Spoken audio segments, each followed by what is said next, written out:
I normally talk about comic book related things on this channel, but this came up yesterday and it's just too funny. It's too funny to pass up. It is an absolute comedy of errors. The Tale of Bros, the new rom-com that has come out and completely flopped abysmally at the box office. This article here on Bounding into Comics by Jacob Smith. I just want to tip my hat to Jacob. He has put together a fantastic article here, not only covering the topic, but really putting in the context, the surrounding context of why Hollywood is so out of touch. So it's in an abysmal state right now, and the tactics that they're using to market their movies and the excuses they come up with when they fail, of course it's got nothing to do with self-awareness or creating things that people actually want to see. It's got to do with, well, you know what it is, and we're going to dive into it into a second. And all this is happening despite the fact that there are many popular movies and TV shows that are being released, that are finding success, that are self-aware. Let's just jump right into the article here. Where is it? Well, that didn't take long. After just 4 days in the box office, Billy Eichner has already blamed the failure of his new gay rom-com Bros on homophobia from straight people. If you haven't seen the trailer, I implore you, please go and see it.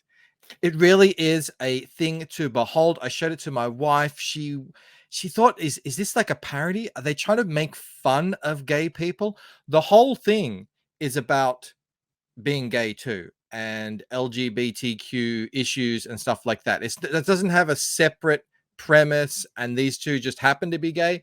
It is fully about being gay. So I'm not actually surprised if people who aren't gay aren't going to be interested in going to see this. I mean, this shouldn't have come as a big shock. Universal Pictures Bros bombed at the box office this weekend, earning only $4.8 million in its premiere against a $22 million production budget. It was even almost beat by Disney's re-release of 2009's Avatar, which has now been in theaters for over 2 weeks. That is brutal. Eichner, who many may remember from either his brief role in Parks and Recreation, voicing Tim on Disney's live action on Disney's live action remake of The Lion King, or wishing for Trump and all MAGA lunatics to burn in hell, didn't take the news very well. Taking to Twitter on October 2nd, the actor passed the buck on the film's failure onto what he accuses as widespread bigotry from straight people. Not that they're just not interested, not that it's just not really made for them. And this is the thing that they say: this movie isn't made for you. They go out there and they say that. And that's all. That's great. Like, make your gay rom-com movies.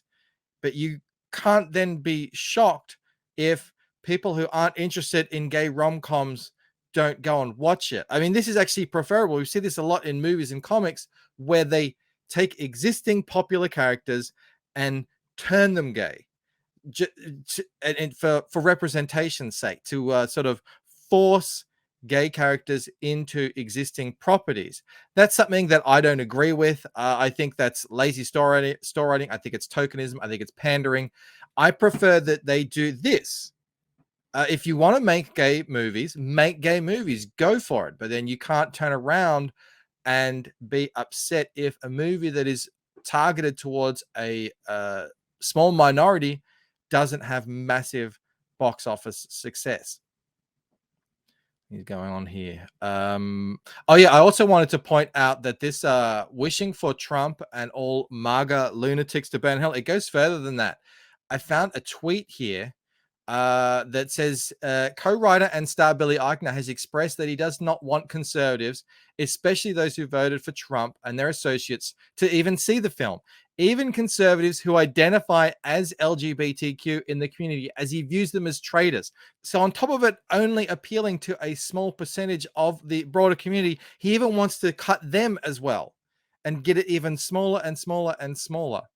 It blows my mind, these people who before their launch of their big films and TV shows want to go out and tell people not to watch it. It's crazy.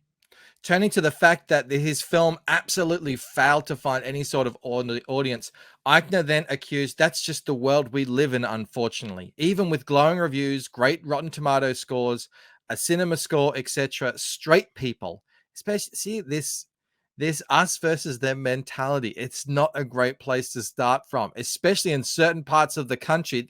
Again, just telling people not to go watch his film. Just didn't show up for bros.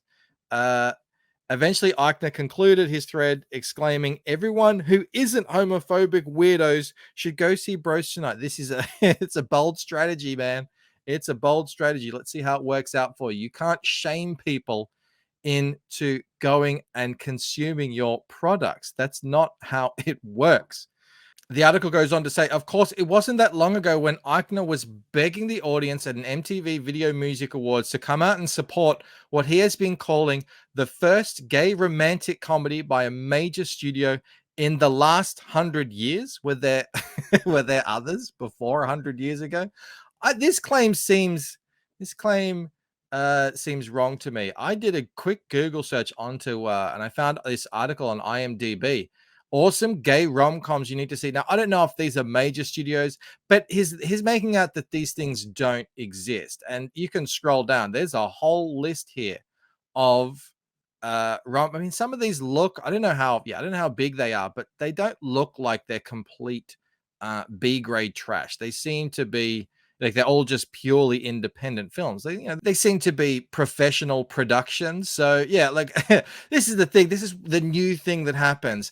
You do something and then you market it as this is the first time this has ever happened, even when there are pre-existing examples of that exact same IP from mere years ago. The article agrees with me. Turns out being guilted into watching a movie isn't an effective marketing strategy. It really isn't. Eichner joins a growing list of Hollywood stars who attempt to shame moviegoers into supporting their films with politically charged rhetoric. Viola Davis stated in a recent interview with Canadian entertainment talk show E-Talk that audiences who don't see The Woman King, a film that revises history in an attempt to turn violent African slave traders into heroes, are supporting the narrative that Black women can't lead the box office globally. Again, all you have to do is a quick search. I found the highest grossing Black films in history. Many beloved films in here. You got Coming to America, Bad Boys, Straight Outta Compton. I'm not sure what The Butler is, Big Mama's House.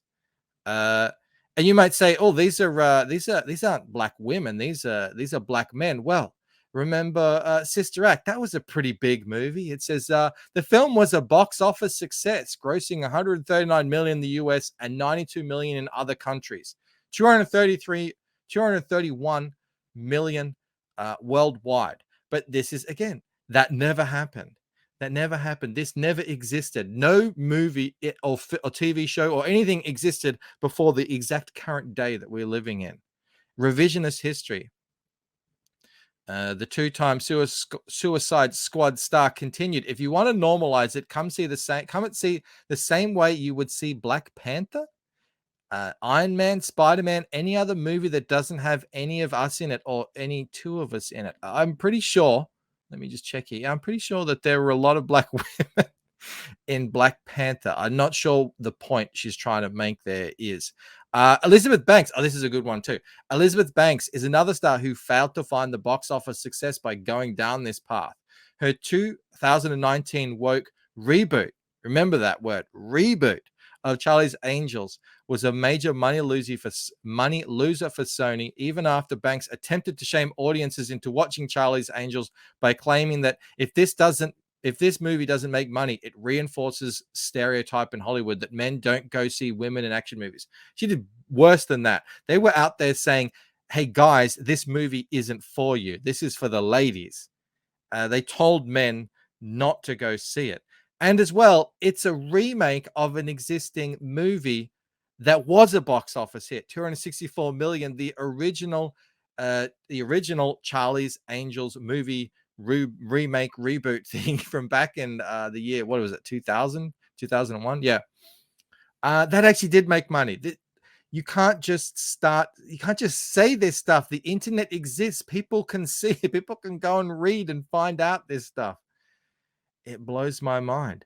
It blows my mind. But it's the way of the world. And the article, brilliant article in Bounding into Comics here, finishes off with pièce de résistance. As a side note, to top it all off, the month of September was historically a bad month for Hollywood, as not a single film released last month managed to pull over 20 million in its opening weekend, making it the first time since 9/11 that Hollywood has experienced such a drought. And is it any wonder? These tactics, these shaming tactics, they're telling people not to go watch their stuff beforehand, based on political and even societal divides. Straight people, men, white people, conservatives, these movies are not for you. Don't go see them. And then turning around after they flop and hitting people over the head with a cudgel, telling them that they're bigots, racists, sexist, homophobes, whatever it is, after they flop. We see what you're doing, Hollywood. And that's why you're in a drought. That's why people aren't going to see your movies. Guys, if you like this video, please do give it a like, subscribe, consider becoming a member. I will see you on the next one. All right. Bye.